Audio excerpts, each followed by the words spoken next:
I'm actually here in South Carolina. I'm here in Indianola, Iowa. I've been following Tom Steyer. I'm currently in our HQ here, covering the Bernie Sanders campaign. This is a very tight race.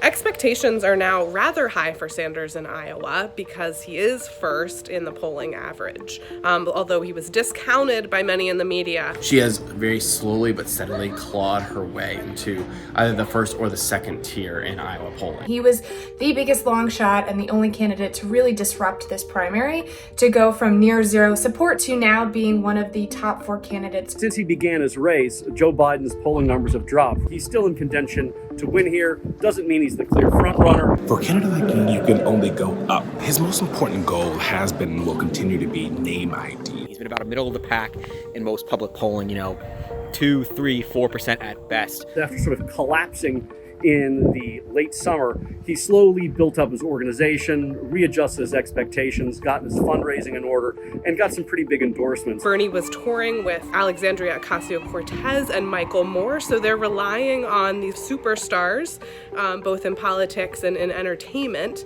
to help with them. She had by far the biggest team, the earliest. The selfie lines are really part of the larger organizing strategy, which is embed in the communities and create as many one-to-one interactions. He's one of the biggest field operations of all of the primary candidates running in this field. He has had a lot of television ads. He spent over $100 million, at least, if not a lot more than that. The main thing that her campaign was really focused on getting her to do was what they call in Iowa the full Grassley. So visiting all 99 counties in the state of Iowa. One of the things he's focusing on is voters in more rural areas. Not only are they older, but he has a certain connection to them. The very core of her message is that there's corruption in Washington, there's a corrupt system. We must root it out and return our democracy to the people. His campaign determined they needed to refocus on health care, and that was going to be the key to their victory. He's really leaned into this idea of unity over fighting, that he's somebody who can galvanize and unify the party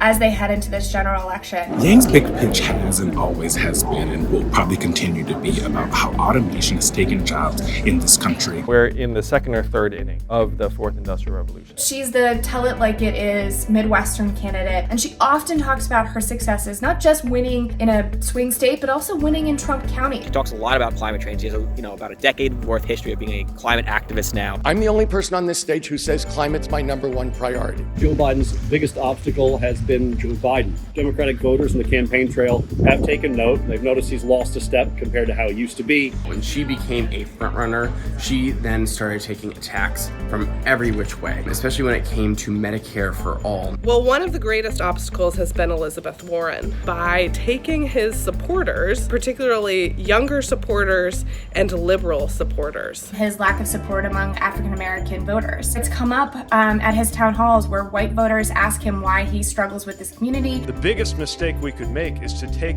black votes for granted, and I never will. If he takes first place in Iowa by a pretty clear and convincing margin, that could start a domino effect where he starts to sweep in the early states, goes on through Super Tuesday, and clinches the nomination. Warren has invested a tremendous amount of time and energy to Iowa. The Iowa caucus could be the beginning of the end for Warren's campaign, or it could be the beginning of her path to becoming the Democratic nominee. They need to basically eliminate competition for progressive and young voters. Beating Warren in Iowa would help to do that. He's somebody who needs to win Iowa probably more than any of the other candidates to really show that there's momentum, there's strength behind his candidacy. He has a different goal here in Iowa. He has to exceed expectations, and lucky for him, they're actually kind of low. His expectation is to do well enough to let him survive, do well enough in Ohio, do well enough in New Hampshire, that he has a case to continue on. Klobuchar and her team, I think, would think anything other than fifth might be a victory for her. One of the things that Joe Biden will tell you is he's no Barack Obama, but he's the next best thing. Warren is trying to have an Obama moment in which she's using Iowa to catapult her